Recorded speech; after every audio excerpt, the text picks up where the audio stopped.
बिस्मिल्लाहिर्रहमानिर्रहीम। अस्सलाम वालेकुम डियर स्टूडेंट्स। प्रीवियस वीडियो में हम चैप्टर 1 को डिस्कस कर चुके हैं डेटाबेस एडमिनिस्ट्रेशन एंड मैनेजमेंट के कोर्स में चैप्टर 1 इंट्रोडक्शन, जिसमें हमने ओरेकल डेटाबेस की हिस्ट्री के बारे में पढ़ा। किस तरह से जो है वो ओरेकल डेटाबेस के नए रिलीजेस आते गए और अब जो आपका लेटेस्ट वर्जन चल रहा है ओरेकल डेटाबेस का वो 19C है। हमने 19C के इंट्रोडक्शन के बारे में पढ़ा, किस तरह से जो है वो काम करता है, कि क्या उसकी वर्किंग है। इस तरह से हमने एक ब्रीफ समरी देखी फ़ीचर्स के बारे में, ओरेकल डेटाबेस के कौन कौन से फ़ीचर्स हैं। आज हम पढ़ेंगे चैप्टर नंबर 2 ओरेकल आर्किटेक्चर। इस चैप्टर में हम बेसिकली पढ़ेंगे कि ओरेकल का आर्किटेक्चर क्या है, ओरेकल डेटाबेस जो है वो कैसे मैनेज हो रहा है या उसका आर्किटेक्चर क्या है। सो आज का लेक्चर स्टार्ट करते हैं, जिसमें हम सबसे पहले देखते हैं जी databases and instances. What is the difference between database and instances. सबसे पहले हम डिस्कस करते हैं जी डेटाबेस को। Physical files stored on disk attached to the server, ये इसकी डेफिनेशन है। अच्छा जी, ये आपका जो डेटाबेस है ये आपके पास फिजिकल होता है। फाइल्स स्टोर्ड ऑन डिस्क, जो फाइल्स हैं वो आपकी डिस्क के ऊपर स्टोर होती हैं and attach to the server. अब ये जो फाइल्स हैं आपकी डेटाबेस, ये सर्वर के ऊपर स्टोर होती हैं, हार्ड डिस्क के अंदर या जो भी आपकी स्टोरेज ड्राइव है इसके अंदर फिज़िकली हमारी फाइल्स स्टोर हो रही होती हैं। उनको हम कहते हैं जी ये हमारा डेटाबेस है। Can last forever as long as maintained. इसका मतलब ये है कि जब तक हम इन फाइल्स को डिलीट नहीं करते, ये हमारी जो भी स्टोरेज ड्राइव है या हार्ड डिस्क है या जो भी है, ये वहाँ पे सेव रहेंगी जब तक कि हम इनको डिलीट नहीं कर देते। इसके बाद है जी इंस्टेंस। क्या होता है? रन्स ऑन सर्वर, जो आपका इंस्टेंस है ये आपके सर्वर के ऊपर रन करता है। सॉफ्टवेयर एग्जीक्यूटिंग, ये एक तरह का सॉफ्टवेयर है instance. Executing on the server, जो कि सर्वर के ऊपर रन करता है। That provides access to the information, ये आपकी इंफॉर्मेशन तक एक्सेस आपको प्रोवाइड करता है इन द डेटाबेस के अंदर। And the resources that software uses, और ये आपको उन रिसोर्सेज तक भी एक्सेस प्रोवाइड करता है जो कि आप यूज़ करना चाहते हैं। अब बेसिकली अगर मैं आपको इंस्टांसेस के बारे में एक शॉर्ट समरी दूं तो ये एक तरह का सॉफ्टवेयर होता है, ये कोई हार्डवेयर नहीं है या ये आपकी कोई स्पेसिफिक फाइल्स नहीं है। बेसिकली इंस्टांसेस जो हैं वो टेम्परेरी तौर पे मेमोरी के अंदर लोड होते हैं, सर्वर के ऊपर ये चलते हैं। इसमें प्रोसेसेस भी होते हैं, जो प्रोसेस एग्जीक्यूट हो रहे होते हैं हमारी में इन मेमोरी चलते हैं, और इन मेमोरी जब तक यूज़ होते रहेंगे जो आपके इंस्टांसेस है ये चलते रहेंगे। इंस्टांसेस जब एंड होंगे तो इंस्टांसेस के अंदर जितनी भी रिलेटेड फाइल्स हैं वो रिमूव हो जाएंगी, लेकिन एक्चुअल जो फाइल्स, जो डेटाबेस की फ़ाइल्स हैं, जो कि मैंने आपको पहले बताया, जो कि आपके स्टोरेज ड्राइव पे, जो आपके हार्ड डिस्क पे स्टोर हैं, वो रिमूव नहीं होंगी, क्योंकि वो फिज़िकल हैं और वो रिमूव नहीं होती जब तक कि हम उनको रिमूव नहीं करते। जैसे मैंने आपको ऊपर डेटाबेस में बता दिया है, can lost forever as long as maintain, जब तक हम उनको मेंटेन करना चाहेंगे वो मेंटेन रहेंगी, जब तक हम उनको डिलीट नहीं करेंगे वो डिलीट नहीं होंगी।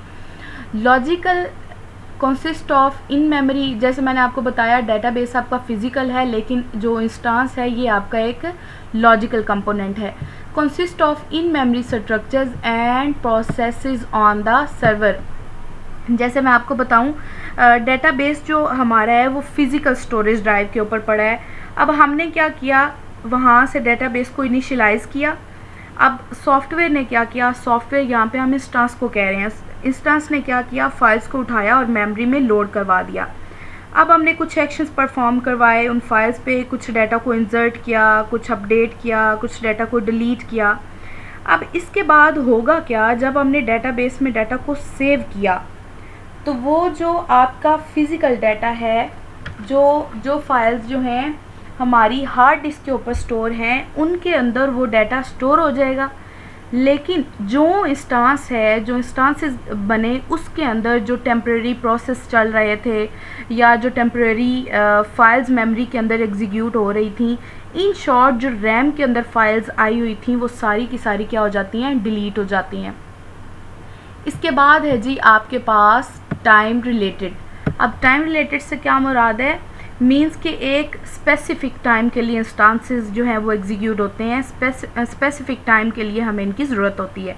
इसके बाद जैसे ये ड्रॉप होंगे तो वो इंस्टांसेस ख़त्म हो जाएंगे। जैसे ही इस मतलब कहने का ये है कि जैसे ही हमारी एग्जीक्यूशन जो है वो ड्रॉप होगी तो इंस्टांसेस ऑटोमेटिकली जो है वो रैम से रिमूव हो जाएंगे। फिर जब नई इंस्टेंस जो है इनिशियलाइज होगी तो उसका एक अपना टाइम स्पैन होगा और वो अपने टाइम के लिए चलेगी। उसके बाद है जी a bridge to the database. ये एक जो है वो ब्रिज के तौर पे काम करती है। An instance can access only one database. एक जो इंस्टेंस है वो सिर्फ एक ही डेटाबेस को एक्सेस कर सकती है। And multiple instances can be part of the same database. एक डेटाबेस के अंदर जो है वो मल्टीपल इंस्टेंसेस हो सकती हैं, लेकिन जो एक इंस्टेंस है वो सिर्फ एक ही डेटाबेस को एक्सेस कर सकती है। अब बेसिकली ये होता है कि जब इंस्टेंस क्रिएट होती है तो वो एक ही डेटाबेस को एक्सेस कर सकती है। ऐसा नहीं है कि एक इंस्टेंस बना है मेमोरी के अंदर तो वो डेटाबेस ABC को भी एक्सेस कर ले और डेटाबेस DEF को भी कर ले। दोनों डेटाबेसेस को वो एक्सेस नहीं कर सकती, सिर्फ एक को ही कर सकती है। इसको हम कह सकते हैं कि ये एक मिरर इमेज होता है किसी भी ऑब्जेक्ट का। लाइक अगर मैं आपको मिसाल दूं, कोई एक फिज़िकल ऑब्जेक्ट है डेटाबेस का जो कि स्टोरेज ड्राइव के ऊपर पड़ा हुआ है, तो उसका एक मिरर इमेज होता है जो कि मेमोरी के अंदर चल रहा होता है और जैसे ही मेमोरी से उसका काम ख़त्म होगा तो वो डिलीट हो जाएगा। इसके बाद है जी हमारे पास डायग्राम है an instance and a database.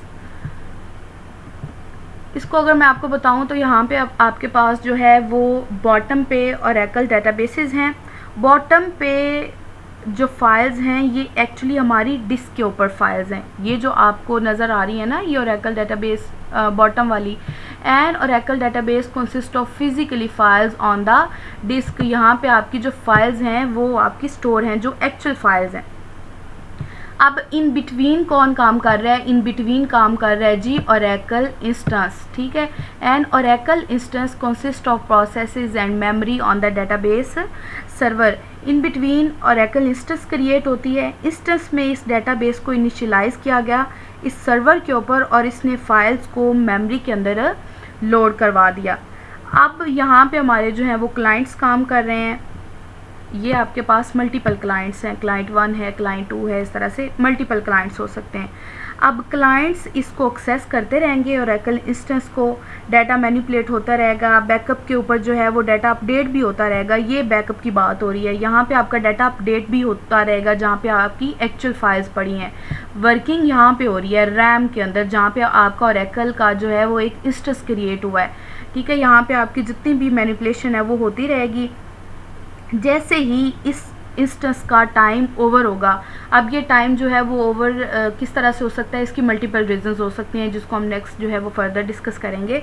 अब जैसे यहाँ पे ओरेकल इंस्टेंस का टाइम ओवर होगा, इस इंस्टेंस के रिलेटेड जितनी भी फाइल्स एग्जीक्यूट हो रही थी या जितने भी प्रोसेस एग्जीक्यूट हो रहे थे वो सारे के सारे क्या हो जाएंगे, ख़त्म हो जाएंगे, फिनिश हो जाएंगे। अब जो हमारी एक्चुअल डेटाबेस फाइल्स हैं जो कि यहाँ पे हैं वो वहीं पे सेव है, लेकिन इंस्टेंस जो है वो ख़त्म हो जाएगा। जब अगेन इनिशियलाइज होगा डेटाबेस तो अगेन उसका जो है वो नया इंस्टेंस क्रिएट होगा। तो ये डायग्राम में जो है इसकी वर्किंग बताई हुई थी।